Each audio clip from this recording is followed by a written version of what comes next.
waiting for students to arrive, but I'm going to talk a little bit about something they've heard about a jillion times from me anyway. So, if you've studied Chinese philosophy at all, and read about Buddhism and Taoism, which seems to have emerged around the 5th century, which is when Dhammo or Bodhidharma brought Buddhism from India to China on the Silk Road. And he taught forms after, this is written down, so this is historically accurate. He left the emperor's palace. The emperor wanted to establish himself as a mandate from heaven via Buddhism. So he had been building a lot of Buddhist temples throughout his land. And Dhammo was an advocate of very austere meditation. And it was sort of unreligious. So in being philosophically opposed to the ideas of the emperor, he left.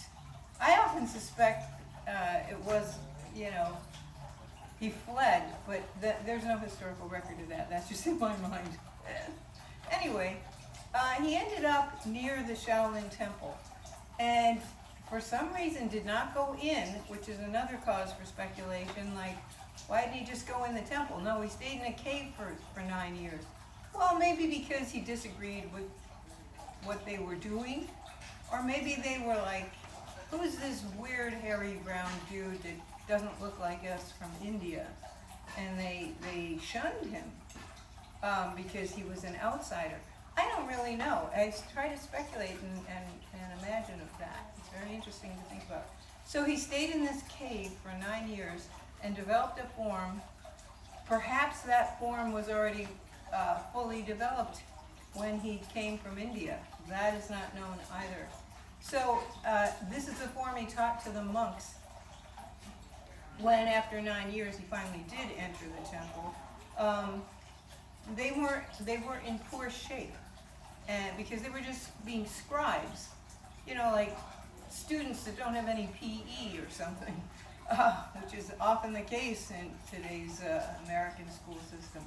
So he taught them this form, which he had done in the cave religiously, and it's written out, and so that's a form that was passed down to me from Peter Kwok, and there are many versions of this form. It's called Igun Jin, or the Tendon Exchange, or the Muscle Change Classic. So the tendons attach the muscles to the bone, so that having that connection is really important, having that being really strong, so that you don't all of a sudden do a jerky movement, which happens sometimes in sports if you're not well warmed up, and your muscle can just fly off your bone and pop out. So that people who do the tendon exchange before, even a little bit before entering like some combative, competitive activity, would solve that. That wouldn't happen. Anyway, it's a fantastic form, but the breath is the part that you learn first. So, and the difference, I was going to go into the difference between Buddhism and Taoism. So, the Wudang monastery is the Taoist temple, a series of Taoist temples in China, where Taoism was passed on, and the Shaolin was passed on in Buddhist temples. So we can differ. I mean, you can read about that philosophically. It's fascinating to me. They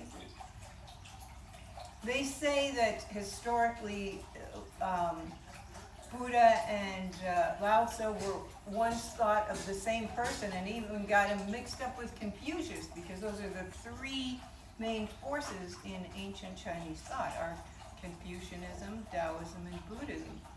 So, and they've been intermingled. Now it's communism, or state capitalism. Let's be real, it's not communism at all. But I digress. So, what I wanted to say, if you've ever seen, it was considered one of the greatest movies ever made, Crouching Tiger, Hidden Dragon. They kind of go into that through the character, the Jade Fox character, who was like an angry elder who trained a beautiful young girl who had tragic, I don't want to spoil it for you, but that brings out what went on in ancient Taoist temples, which were practicing sexual exercises to gain a deeper understanding about longevity and sexuality. So you can see these books, they've been popular since the 60s in America, about Taoism and sexuality. So, well, one of my students is here, so we're gonna get into the actual class now. But the difference between Buddhist breath and Taoist breath. Diana, you want to come a little closer? You ready to start? We're going to go over the difference between Buddhist breath and Taoist breath. And one is, you could say, more stomach-centric, and the other one's more crotch-centric. So therein lies the point I was making about the Wudang monastery practicing things to enhance sexuality. So let's... Oh, good. All right, let's go over Buddhist breath. So we'll do 3 Buddhist breaths. And this is how you breathe naturally. This is an exaggeration of natural breathing. So on the inhale, you're going to... One part is true for both breaths. The tip of the tongue is on the upper palate, touching, so that spit doesn't come out, which is really good during the pandemic. If you can use either breath while you're waiting in lines and stuff, you're much less likely to exude moisture. So, and that's one of the points, it's conservation of your own fluids in both breaths. So let's start with Buddhist breath. So on the inhale, you're going to sort of drop the diaphragm and slowly fill up the belly with air, as if the belly's filling up with air. It isn't really, you're just displacing, you're not moving the lungs. Okay, then on the exhale, you're going to squeeze the abs from the inside. Squeeze, tight squeeze, and gently squeeze the air out. Of course, I can't do this correctly while I'm talking, but I'm approximating it. So talking uses of qi and air. And then on the inhale, when you're talking, you're not storing qi, you're giving qi. Expand the belly, inhale.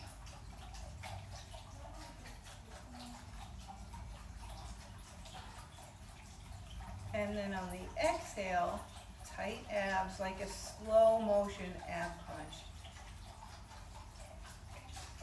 All of that region pulling inward. Don't tighten anything else, try to isolate. And one more, third Buddhist breath, exhale, expand belly.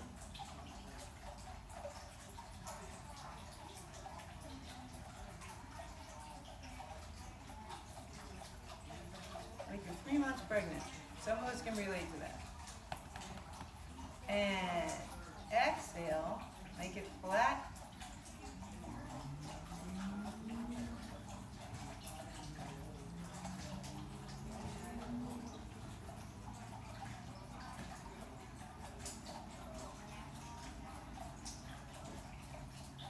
Good. All right. So it's just on the edge of hurting, just like, okay. So now we're going to go over Taoist breath. So this is the opposite. On the inhale, you're going to shorten the perineum, which is the small muscle between the anus and the genitals. Inhale, shorten, squeeze, squeeze, squeeze.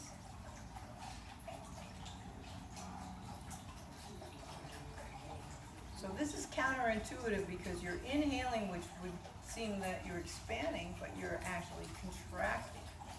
Now exhale, drop the diaphragm, release the perineum. So this is a much more meditative breath. The other one is much more physical.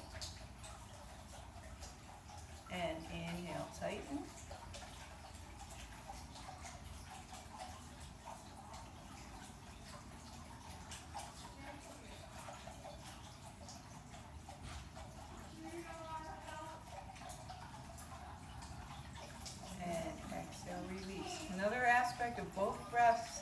is that you want them even. So the same duration for the inhale and the exhale. And last, third Taoist breath. Inhale, tighten, perineum.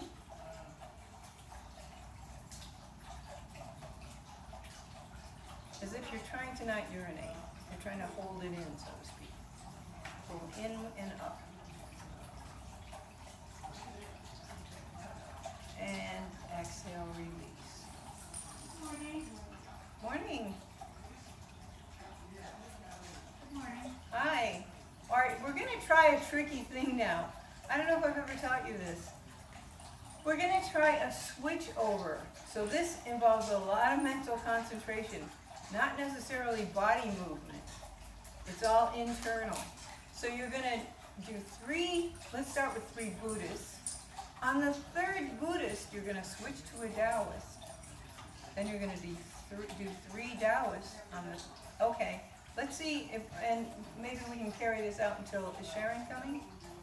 She just left, she'll be a little while. All right, well, we'll just do this for a little while. This is very intense, okay? So you have to stay very focused. So we're going to do three Buddhists. Inhale, expand belly.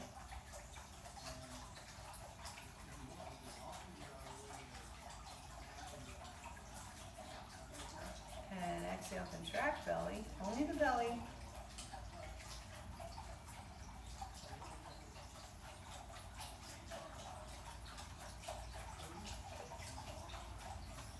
Inhale, expand belly.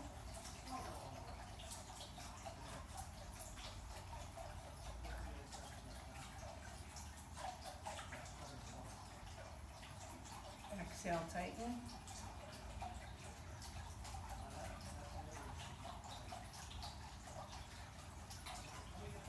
Number three, and this is where I'll explain the turnaround. Inhale, expand.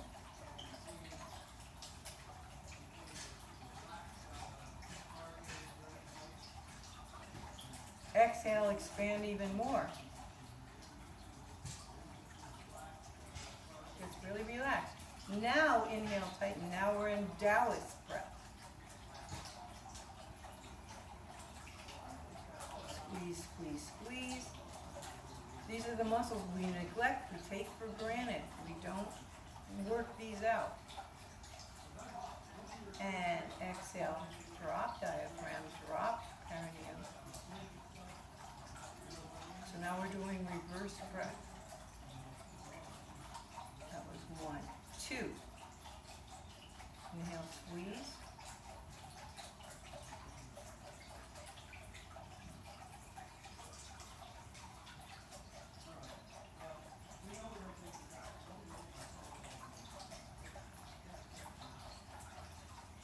Nice and tight, exhale, release.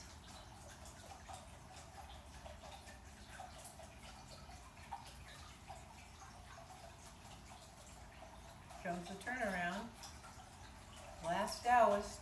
Inhale, contract. Slow, thin breath.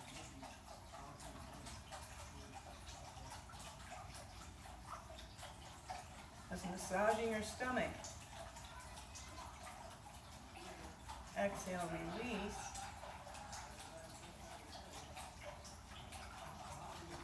And release even more. Inhale, Buddhist.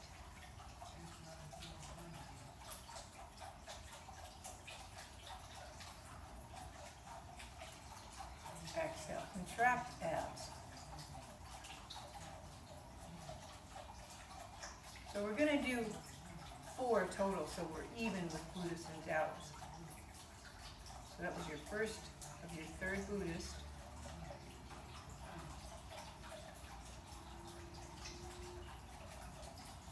Off diaphragm, inhale.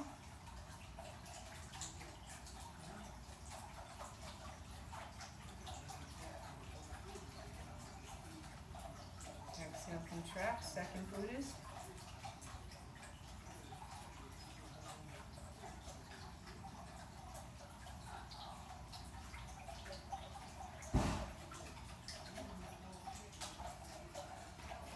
And third one, inhale. And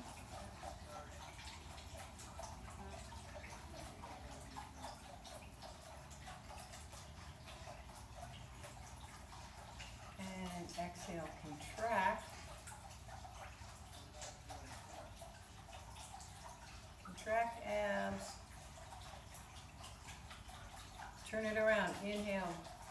Lift the abs. The perineum into the tight abs.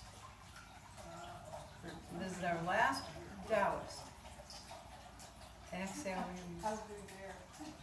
It's, what's that? Inhale, you're returning into your tight abs. It's there. Yeah, you're lifting it up in there. Everything's really tight at that turnaround. Number 2 Taoist.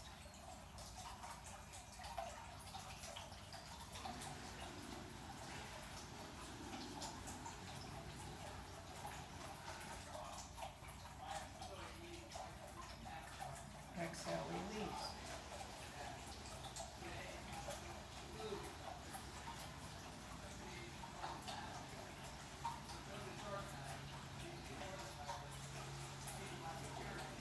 Last one, inhale, tighten.